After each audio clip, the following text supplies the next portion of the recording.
Martin, Yeah. how do you like my latest attempt to get people who listen to the audio feed to watch the video feed? I'm green with envy. See what I did there? I'm going to be honest. I don't even know what's going to be on this. Like, I can't make a joke about, oh, look, I'm in Paris or something, because I literally just got it in the mail. And so you haven't decided yet, or are you going to have the editors just put something back there you don't know about? We'll see. I don't know who's editing this episode. Okay. If it's me, it may just be like Terry Crews' face over and over and over again, which, I mean, I see no problem with that whatsoever. Fair. But yes, I did just get this cool green screen. I feel like Elgato is going to get all my money because I just got their green screen. I got their capture card a while ago for getting game footage. And now they have like this little Stream Deck thing with, actually, I don't know, maybe you would be interested in this, depending on how many macros you use or would want to use. It's like this little box, and it's got 16 buttons on it. Every button is its own little screen, and then you can bind whatever functions of whatever app and whatever like API you want kind of things, to every button. Or a button can be a folder, and then you can go into it, and then all the buttons become something that's in the folder, so you could have like unlimited macros. Yeah, those are cool. And I just realized today that I have been not on top of my game with editing. Oh, no. Like, I've always thought I was a pretty efficient editor, but I'm watching this dude on YouTube, and he's got like a zillion auto hotkey scripts for Premiere. And I was like the auto hotkey king in college, and I forgot about it. Like, I totally didn't even think, oh, maybe I could use auto hotkey to make Premiere faster. Well, you can. You've fallen off. Yeah, I have fallen off.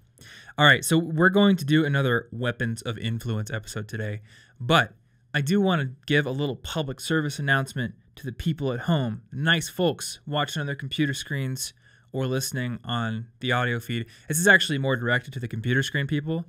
So I've gotten a few questions from people saying, hey, can you put the podcast on Spotify? The answer to that is I've tried 1 million times. I've seriously tried so many. I've tweeted Spotify. I've asked people who want it to be on Spotify to tweet them. And here, I'll actually make this the official call. If you want to see the College Info Geek podcast on Spotify, tweet at Spotify and ask them, because I feel like the demand is probably going to help push the process along. Yeah. I've submitted via their little request form. Apparently, our podcast host is going to have a deal with them eventually, so maybe we'll get on Spotify we'll eventually. See when that happens. I'm not really sure.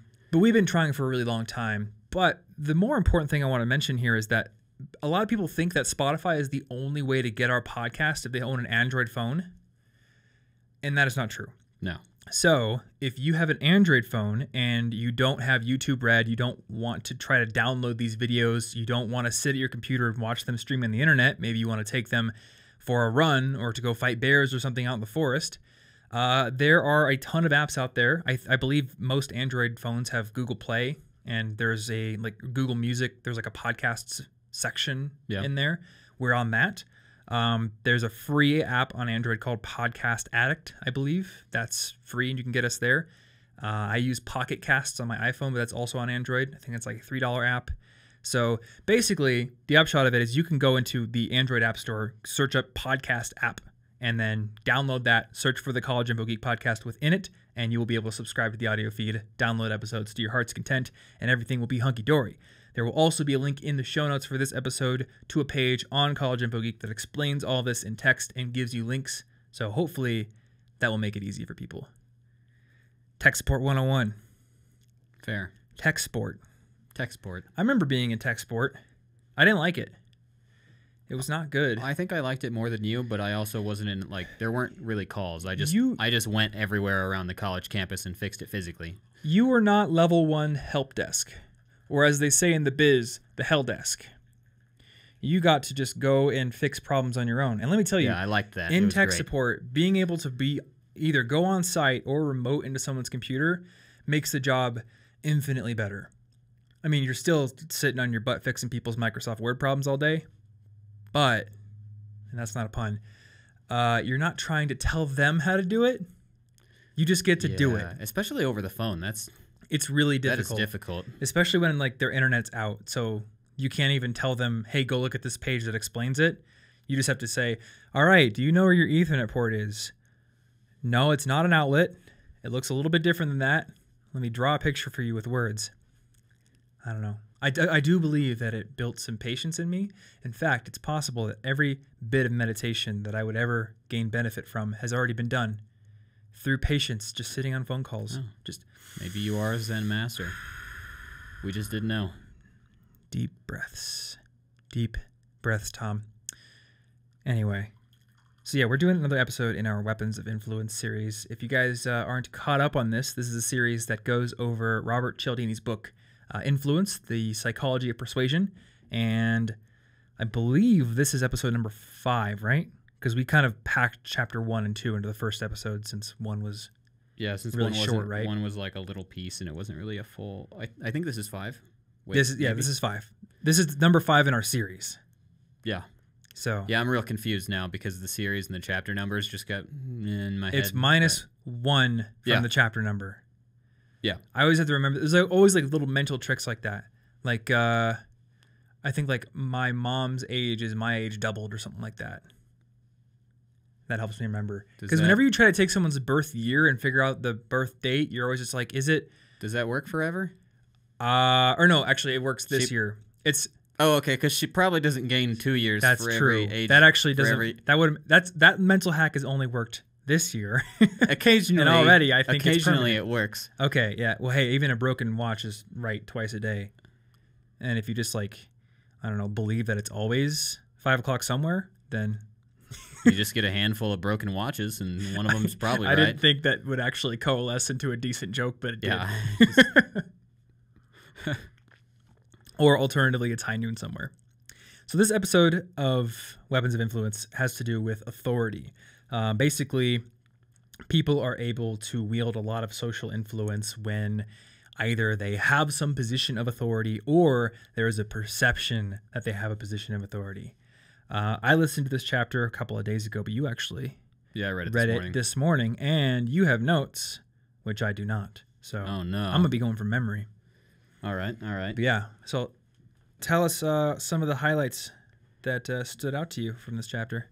Okay, so well, basically the whole point was people, especially adults, because little kids sometimes they don't care about authority yet. They haven't had that fear drilled into them. That's true. No traumatic experiences especially yet. Adults, they find it very hard to not listen to a perceived authority figure, no matter how absurd like it is, and if their common sense tells them to do otherwise.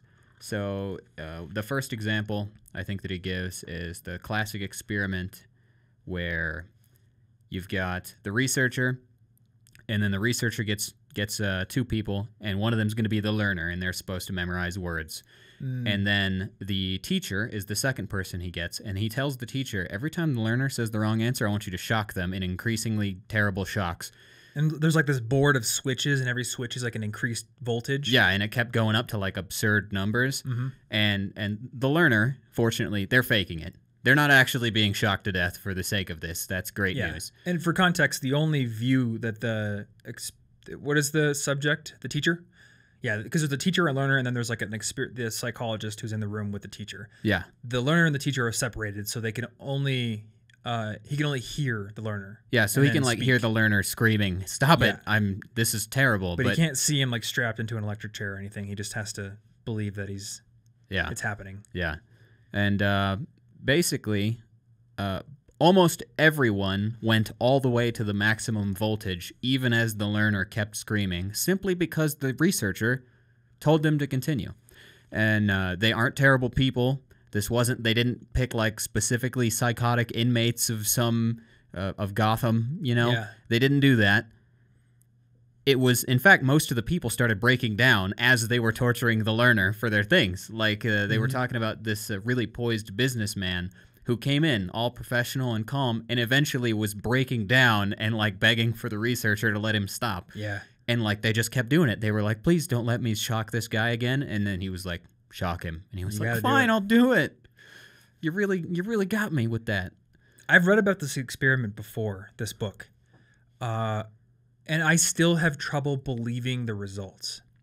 Or I guess more specifically, I have trouble believing that if I were the teacher in one of those experiments that I would actually do that. Because like it's very analogous to the whole like the Nazis, I'm just taking orders kind of thing. And Yeah. we have so much animosity for all the people in history who were Nazis and who said, I was just following orders. And obviously the orders they followed were awful and horrendous and inhumane and every bad word you can think of. But this experiment shows that it's not necessarily only total moral depravity. There's a lot of psychological power to the authoritarian structure that they built, and I would imagine the Nazis worked and researched really hard to build they a did some very psychology strong authoritarian structure. This isn't me justifying the actions of any Nazis whatsoever.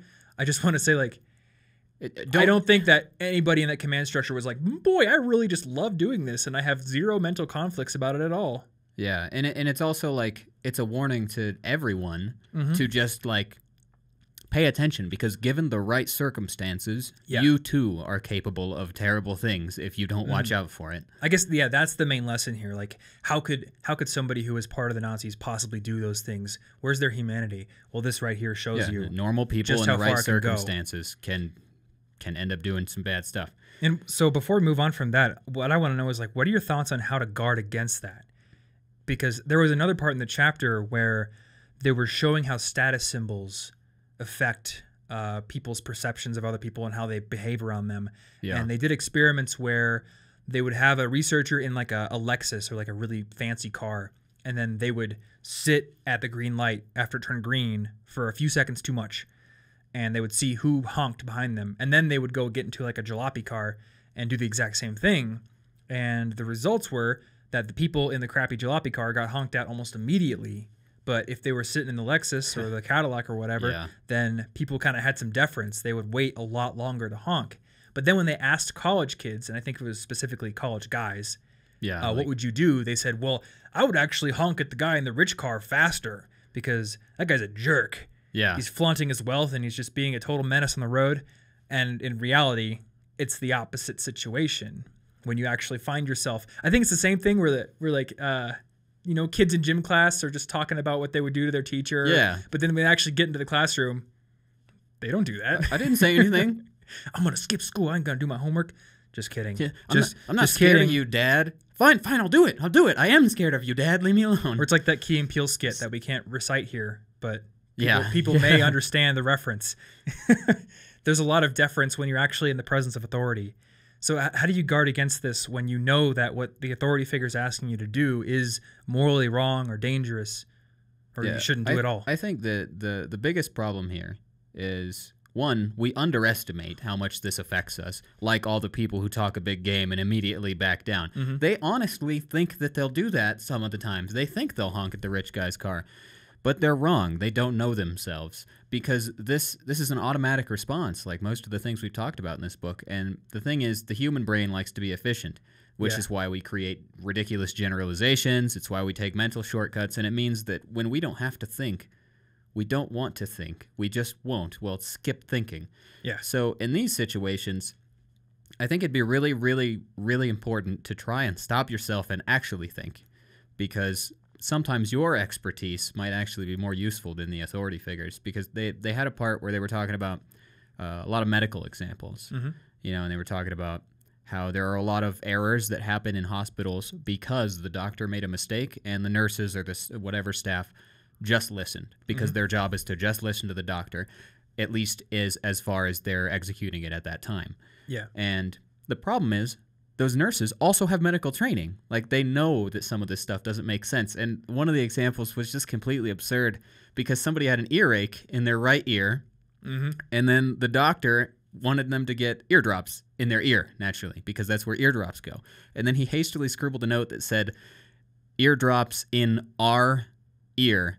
And the nurse read it and thought that it said eardrops in rear, and that is where they administered the eardrops, which does not do anything for your earache. It turns out, yeah. And I guarantee you, if they had thought about it, and they weren't just like, well, I'm sure he knows what he's doing, they were probably, for a few moments, like, that doesn't seem right. Maybe I shouldn't do it. But then they were just like, he probably's right.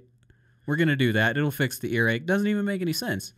That seems like a little bit of a different problem to the whole shocking the learner. Oh, well, yeah. Well, problem. it's not violence. It's just like, right. Well, this is you don't stop to think before you the separator before you here respond. is with that other, or the previous experiment, clearly the teacher was thinking.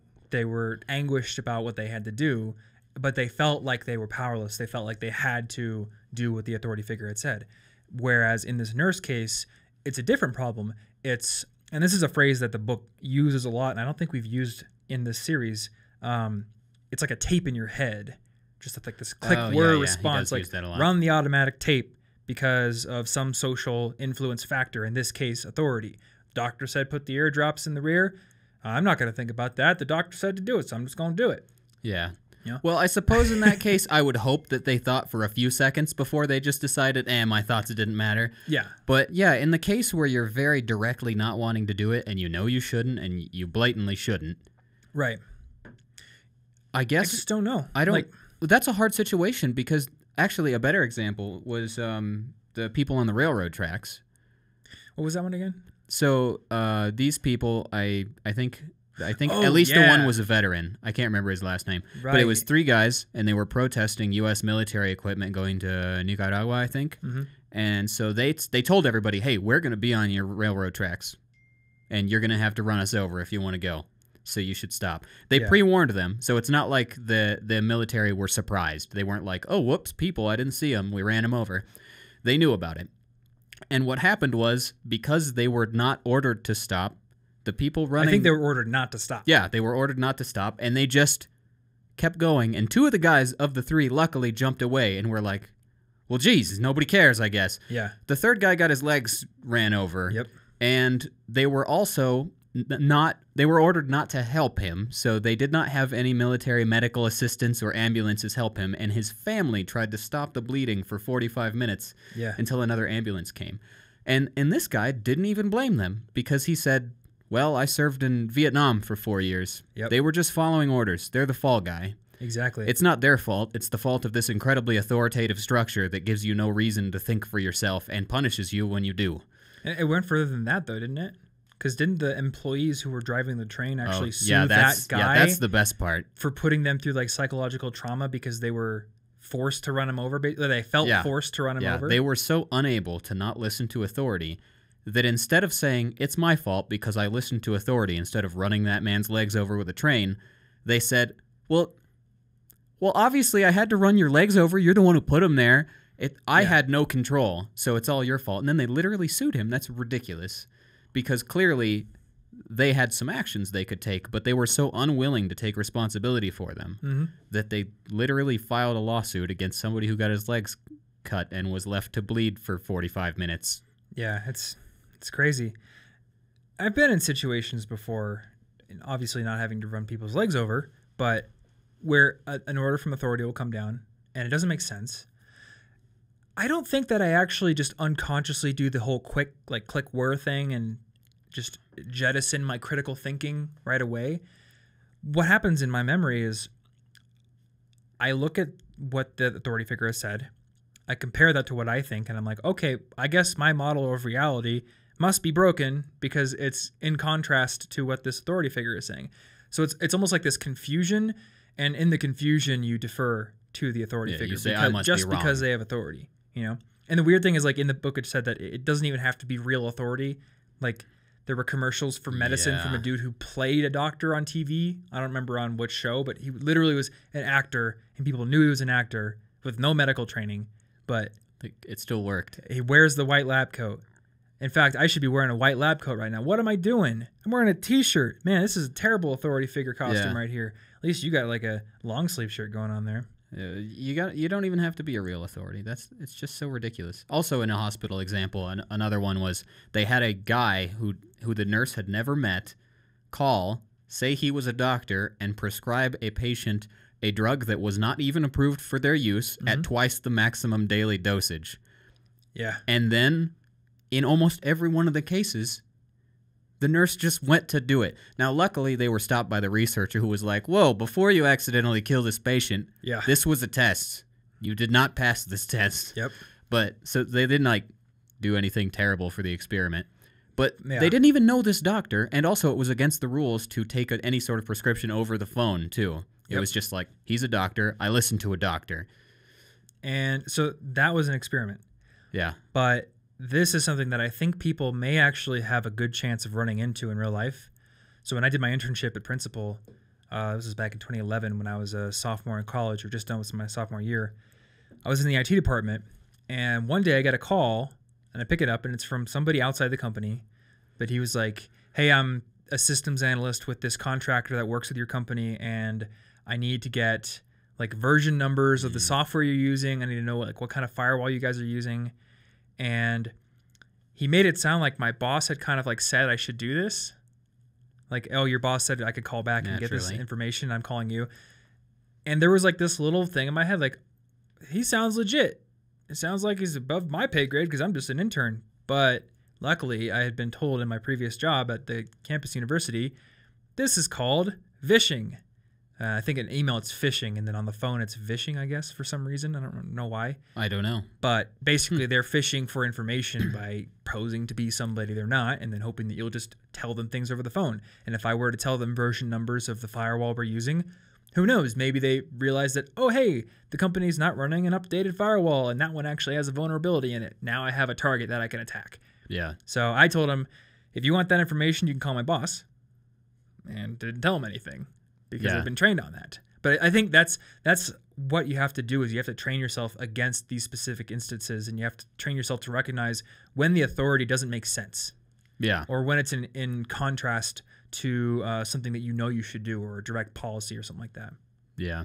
Yeah, it would be very difficult. And I think another way to protect from this would be, yes, in many situations we should defer to authority. If I go to the doctor's office and they tell me why I'm sick, my first instinct is probably to believe them, unless it seems like it makes no sense whatsoever and they weren't listening, because they're the expert in that situation. But as far as authority figures go, in any sense, if you don't let it become sort of like, people worship authority to a degree. It's like, you control everything. You can run it all. I trust you in every way. They are just people. And one of the biggest part of growing up is realizing all your old teachers and your parents are just people who make mistakes and do dumb stuff just like you. Yep. And I think that's very important to keep in mind, because we get too caught up in like hero worship. Yeah. Like, you can do everything for me. Cult of personality situations where it doesn't matter what they say or do, even if they blatantly say stuff that you know isn't true. And you're just like, well, they've got my best interests at heart for no apparent reason, I guess. Yep, because they got a title. So don't worship people as better than you in those situations, because they're not. They just happen to hold more expertise, and they maybe have a better opinion based on their education or something. And they might not even hold more expertise. They may the not. book talked about like their perceptions of authority that are built if you just wear a nice suit. Yeah. I can wear a nice suit doesn't mean that I'm an expert on, I don't know, thermonuclear physics or something like that. I didn't even say nuclear correctly. Yeah, because you gotta have the relevant authority too. Exactly. Because like with that actor who played the doctor, if that was a commercial about acting classes, he might have some authority there. He's an actor. He knows how to act. Okay. But he's not a doctor. So yes, he is an authority in one area, but that doesn't mean he's an authority in another. Yeah. So, I mean, I personally don't have, a bunch of investment knowledge, and if I start telling people where to invest their stocks and I give them a bunch of specific stuff, don't listen to me. I have no authority in that area. That doesn't make any sense, even if everything else I'll tell you is always true. So I keep coming back to this question of, how would I build the mental tools to fight back against being told to shock the person again and again and again? Yeah, because that is like the craziest it's really example. Tough. I guess the thing that's coming to my head right now, and these are kind of, in development thoughts. If you expose yourself to conflict, you get more comfortable with it. Oh, I think a that's lot good of point. people are totally unwilling to go into any conflict whatsoever because it's uncomfortable and they're not practiced at it, to the point where I think aversion to conflict actually manifests itself and turns into social anxiety at times. People start to view social interactions as a form of conflict. They start to view calling up the pizza guy to ask for a delivery pizza as a form of conflict, not because the pizza guy is going to laugh at you or tell you can't have a pizza, but because you're fighting against, wanting to not sound awkward, or hoping you don't say something incorrect and seem stupid. You get a fight or flight response to things that don't necessitate fight or flight. Exactly. And having to work at the ID at the help desk and doing phone calls, that helped me to get better at phone calls and That's a be good more point. confident on the phone. You got to be able to get yelled at and withstand it and be like, I still disagree. Exactly. Even though you just yelled at me a lot. That's actually a good point. That's a big skill to build. Yeah. Hopefully, then nobody listening to this podcast is going to be put in a situation anytime soon where they have to apply electric shocks to somebody. But you may be in a situation where a boss tells you to do something you know is a dumb idea. And this is a situation where you're unlikely to have any really bad consequences if you respectfully disagree and show why you disagree. Yeah. And that's a great opportunity to do that. And whether or not they agree with you or not, you're going to expose yourself to conflict and realize that you don't actually die. I think it's one nice thing about having to do boxing when I was a kid. You kind of realize that getting punched in the face hurts, but you don't die. You sure you don't die? Like, I could be dead right now. I don't think I've ever been punched in the face, so I don't know that you don't die. I have been punched in the face many times, both in the boxing ring and not in the boxing ring. It turns out you don't die. Well, okay, you can die, but... Wow, well, now I'm scared. Usually you don't die, especially if it's boxing gloves and they're padded. You don't die. Most people who die from punches are like drunk guys who get in bar fights with really big other drunk guys. Oh. If it's like a kid, I'll usually it's not going to happen. do that. This isn't me condoning punching people in the face unless you're in boxing, in which case I condone that because that's a sport. That's fine. But all I'm saying is before you start boxing, you are so scared and you're just like, I don't want to get hit in the face. It's going to be the end of the world. It's going to hurt so badly. And then you finally do. And yeah, it sucks. It doesn't feel good, but you finish the match and you're like, I'm still alive. And maybe I have a small bruise, but the pain from the punch was really fleeting. It was like 5 seconds of pain and I'm good to go. I'm stronger now. So disagreeing with authority and establishing your own sort of moral and intellectual like grounding points. I think that may be another good point, is a good too. way of practice. Yeah. Understand, like, where is your moral grounding? I guess a lot of people probably don't have a good understanding of their stance on many different issues, which could also... Well, you can also accept... And what point might you actually have expertise, and is it worth listening to? Because if you have expertise or experience, and your boss keeps saying, no, it should work like this, and you just tried it that way and it doesn't work, then you know you're right. Well, that reminds me of probably my favorite quote ever, which comes from Bruce Lee. I have it memorized. Adapt what is useful, reject what is useless, and add what is specifically your own. There are always going to be authority figures trying to give you like friendly, helpful advice, but it always comes from a specific context. Now, maybe they have the presence of mind to think back to when they were in your particular situation and maybe give advice from that vantage point, at which case it may be more useful. But a lot of authority figures are going to tell you something from their own vantage point. For example, I'm a YouTuber with almost 1 million subscribers, and I could be like, you know what's great? Getting editors for your channel. Man, you just pay them a few $100s, they edit your videos. You have to do it. If I were to tell that to myself 3 years ago, my 3 years ago self would have gone and like spent all the money he had on editors when he had way more time than this particular version of me that has more money. Yeah. So it wouldn't have made sense. Yeah. So another example that I wanted to give is I worked with this guy back in Ames when I was in college. And in the 80s and 90s, he was like this really successful QVC pitchman who would go on infomercials and he would develop products. Sometimes he would invent them himself. Sometimes he'd work with an inventor, but he would always get the patent, I guess. And he made millions of dollars. Like he was a millionaire and he even got on Shark Tank at one point in the first season and actually got a deal from the Sharks. Oh. And that's how I ended up working with him because he contacted the entrepreneurship coordinator at Iowa State and was like, hey, are there any hotshot people who know how to deal with websites and emails? And I said, I do, I think. So I ended up working with him. But he has a very particular style of making a pitch and making a pitch video. And he works with like this company that is in the same town he lives in, and they have a very particular way of doing video. And I don't know if people listening to this podcast are old enough to remember these, but do you remember like not infomercials, but like the as seen on TV kind of commercials from like the 90s and early 2000s, and they had the blue screen with the picture-in-picture of the product at the end, the phone number you could call. Like he was really used to doing that kind of stuff because he was super successful at it. But if you were to ask him, hey, how do I make a really great ad for my product that I just built? He would probably suggest a style like that. And that's not going to work, especially if you're going to do it on YouTube or something like that. Not going to work at all. And I remember at one point he was like, I want to do a Kickstarter for something. So they developed a video in that style for Kickstarter. And I was like, it's not going to work. It's a different kind of audience. It's not, you know, grandpa sitting at home wanting to order the slap chop, okay?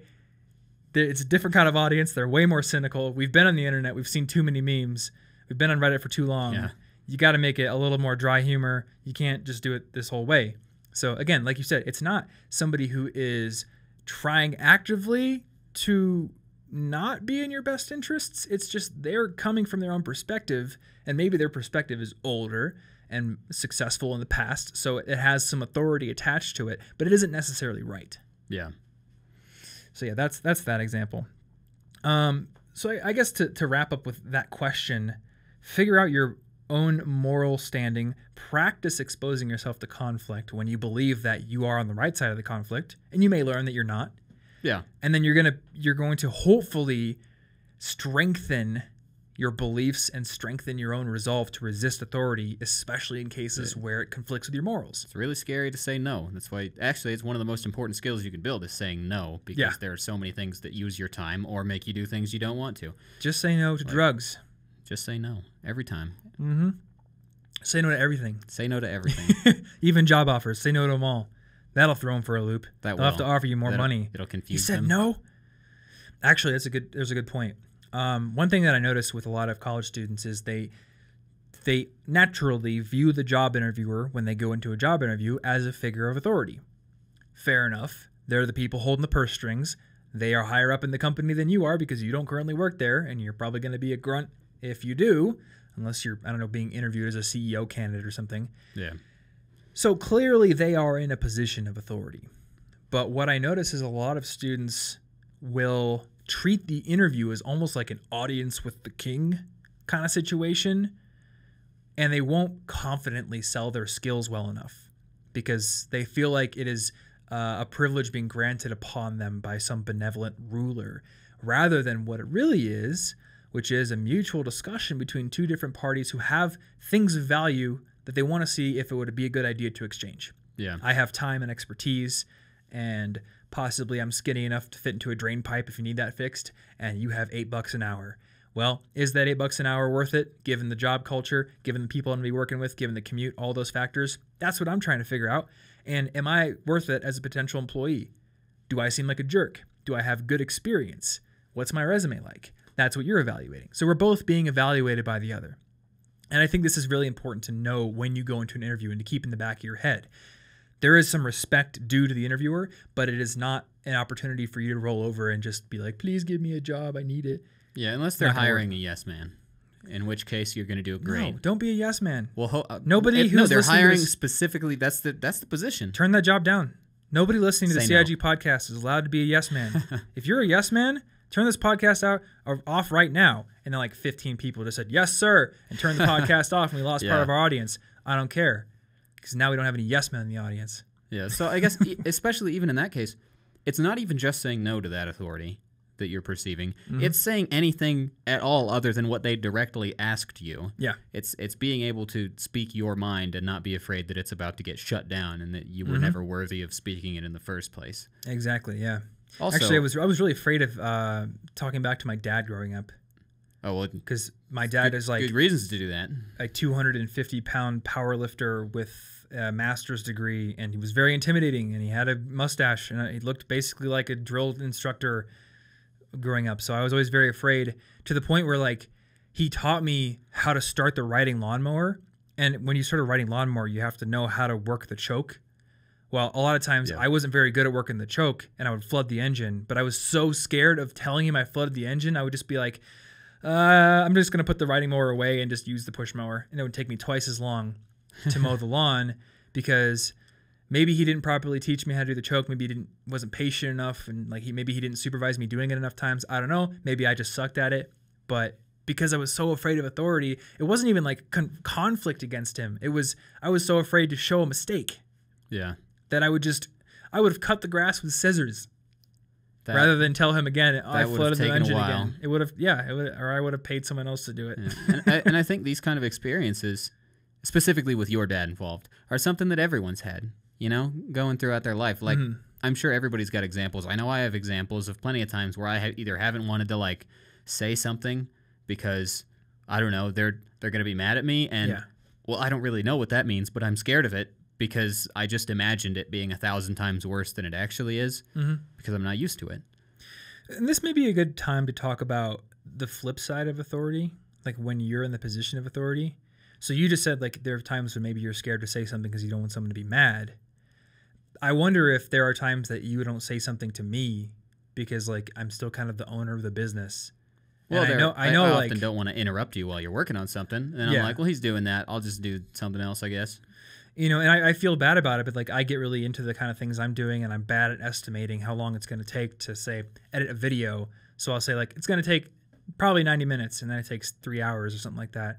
That's the rule. You times it by 2. I usually don't see you texting me like, Tom, what the heck? That's because I don't want to interrupt you while you're working on videos, because the videos is important. Yeah, but see, like, I think we're in a kind of a different scenario where, like, obviously if you're like, hey, I'm going to code and I'm going to take an hour, and you took more than an hour, I wouldn't be like, you said it was only going to be an hour, and you're fired. But I would probably, without even a second thought, text you and be like, hey, you coming?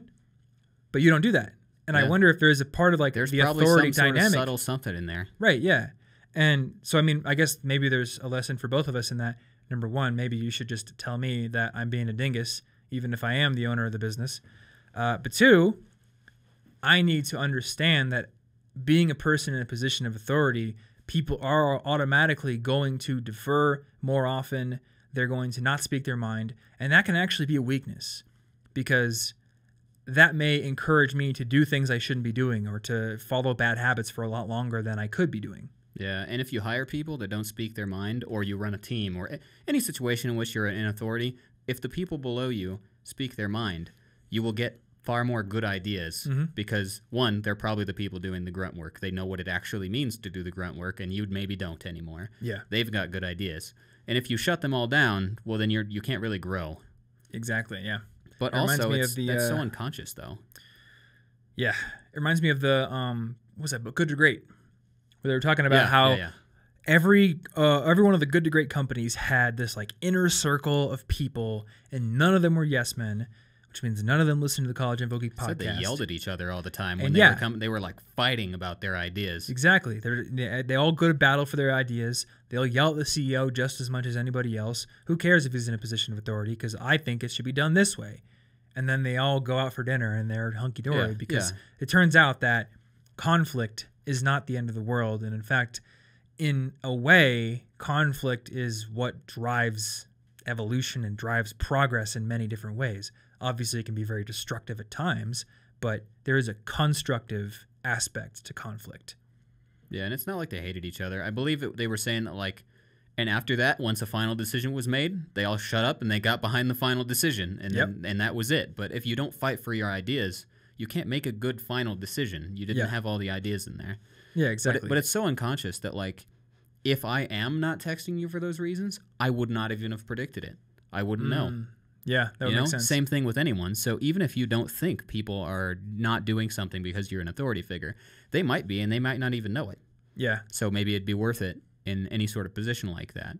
Even if it's as simple as you're just a particularly aggressive type A leader of a group project, and you're just like, hey, you can tell me if you have an idea, because you know there's going to be like that person in the group who's like, no, they've got it handled. I don't think I. I'm just imagining sadness. I'm not good at this. Inside Out. I'm not very good at this topic. I have some ideas, but they're probably dumb. And like, she's got her hands that on her knees costs like this. you, aggressive type A leader, their ideas. Maybe they're a genius. Yeah. They're just not confident. Which would seem like not that weird, because I feel like the most obvious, like, pop culture geniuses anybody's ever aware of all have some, like, quirk about them. So not being confident would not seem that weird. You can't just write them off. Yeah, and there's always if you're a genius, and I think everyone has certain aspects that they're very good at, it could be hampered in the social dimension by one tiny little thing. Like in the last episode in this series, we talked about, I forget the kid's name, but there was a Mexican kid in a class, and he couldn't speak English very well. So for the most part, kids who were in his groups for group projects would just kind of ignore him or rush past him, not really listen to him. They gave up on the language barrier. Yeah. So, and then they would start to think that he's stupid. And they would start to make fun of him and say, you're stupid. You're just a stupid kid. Well, you don't have anything to say. Until he was given part of a project that was his and his alone, but everyone else's grade was dependent upon partly his research. So now they have something riding on the line. They have to listen to him. And he communicates a little bit shaky at first, but then eventually gaining confidence. Yeah. So, I mean, it's one potential dimension, just a little bit of a lack of command on a second language. Yeah, and they stopped being like that near the end because they were like, wait a second, he's not dumb. I don't know if they did the second part where they realized they were dumb for all of their assumptions. They were little kids. Maybe they didn't hit that second point. Yeah. But they at least... One day they'll wake up when they're 30 and be like, oh my God.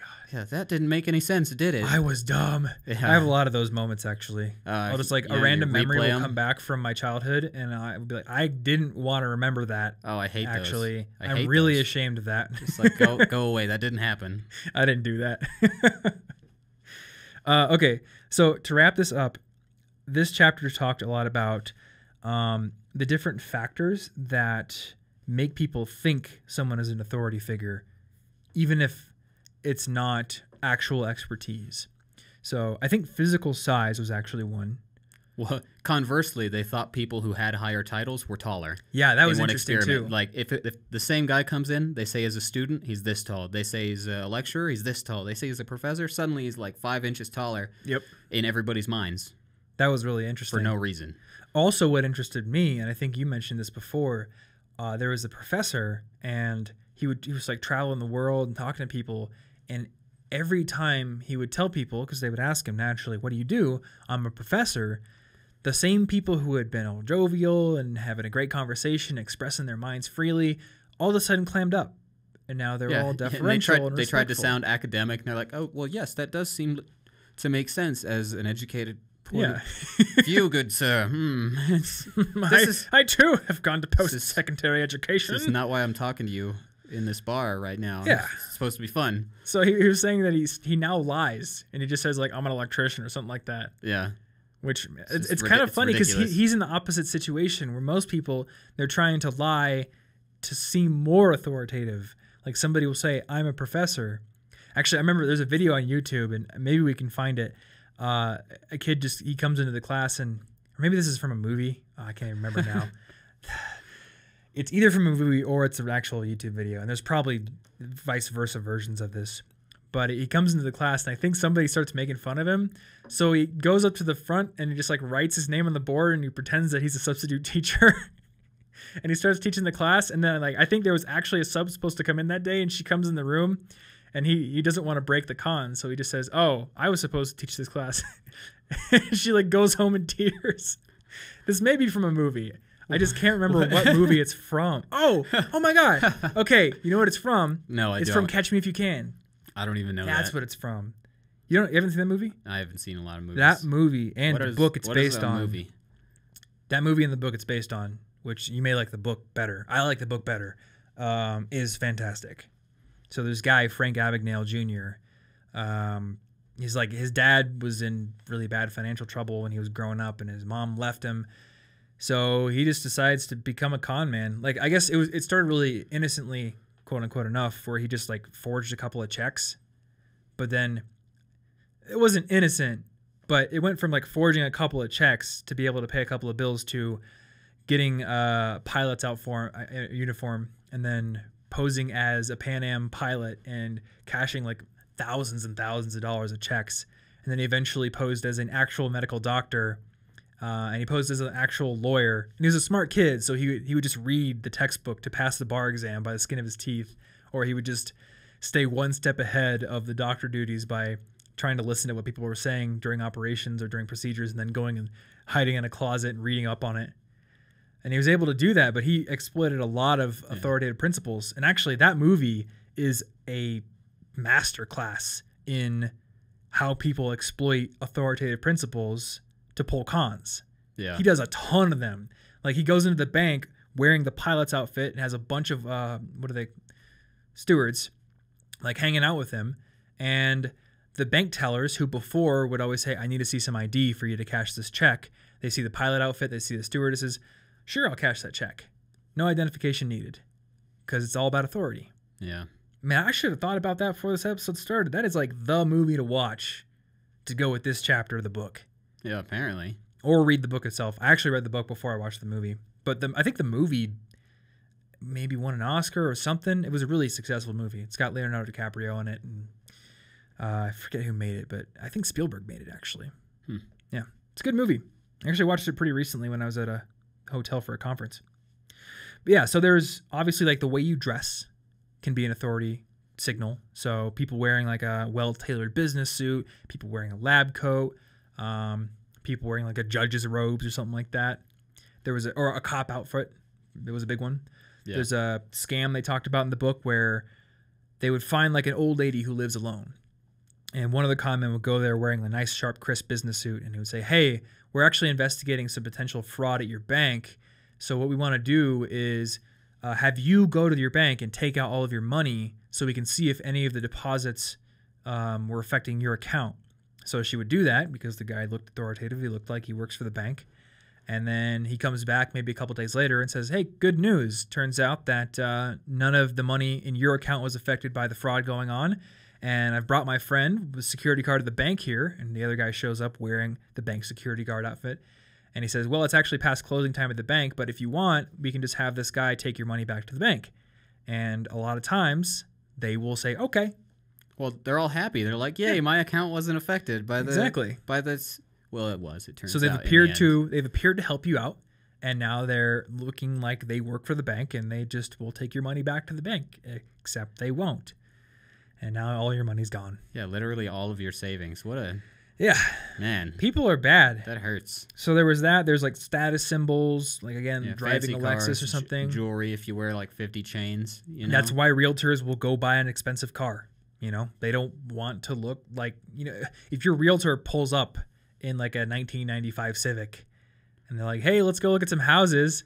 Like, are you going to take me to like under a bridge or something? Yeah, like no, they're going to roll up in a Lexus. They want you to think that they're very successful. Yeah, exactly. So I think, yeah, there's like status symbols like that. There was clothing. Oh, titles was another big one.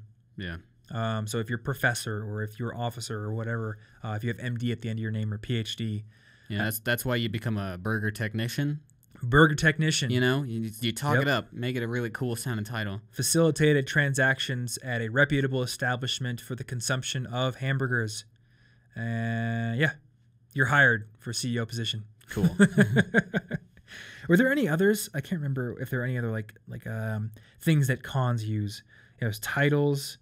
I feel like that clothes, was most of the main examples. So trappings. It's just like the people trying to con you with it, people who are just telling you to do things you don't agree with, you know, and then if you're an authority figure. Okay.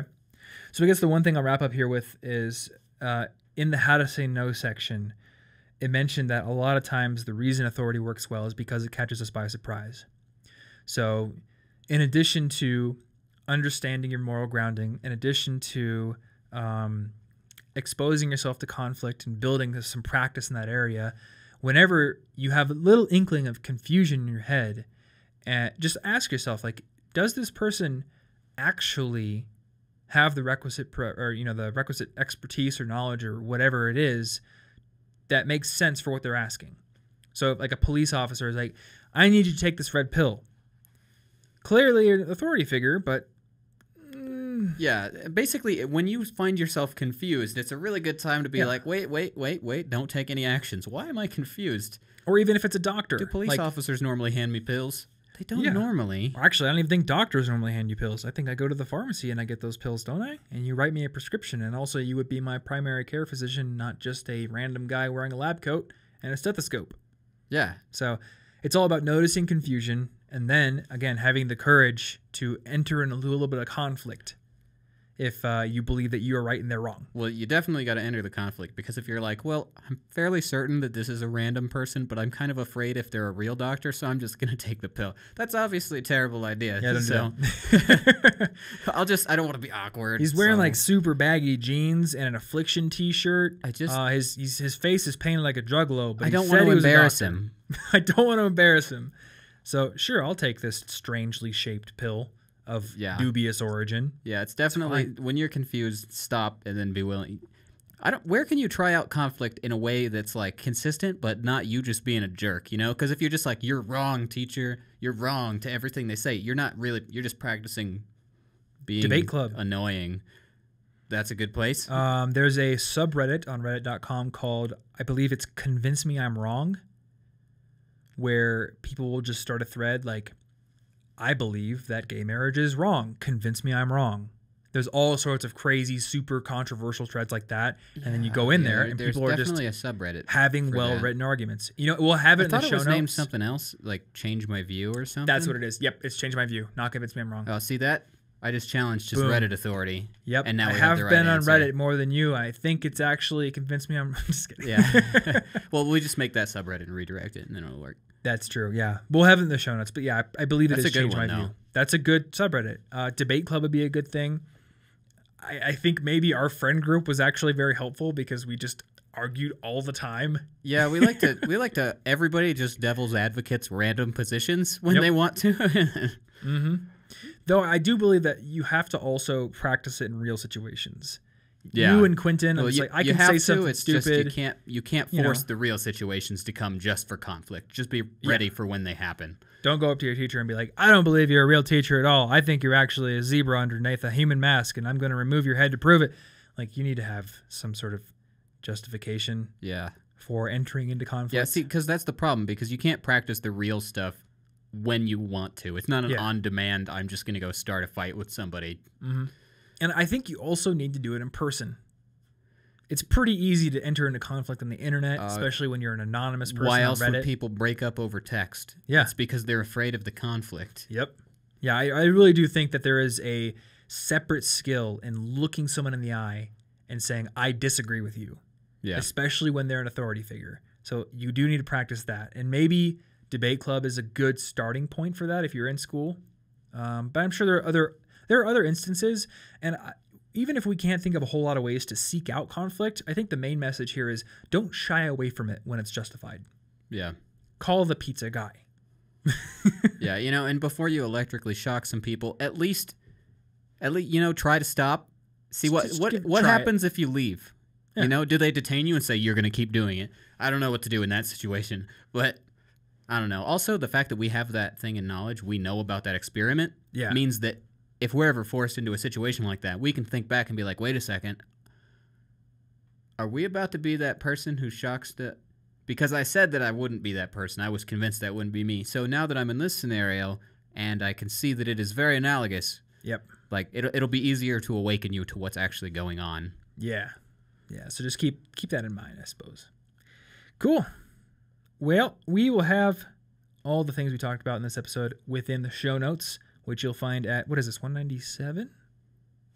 That sounds right to me. I have the book open. 197. So, cool. So cigpodcast.com/197.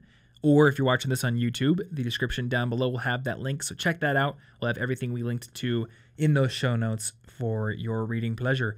You can also support this podcast by giving it a rating and review on iTunes. If you enjoy the show, that is a great way to help it grow, helps it move the charts, all kinds of great stuff like that. And if you want to find our favorite apps, our favorite gear, our dorm, our college packing guide, our favorite books that we recommend everyone read, you can find everything related to that over at collegeinfogeek.com/resources. So check that out if you got a little bit of free time. Thanks for listening, and we will see you in next week's episode.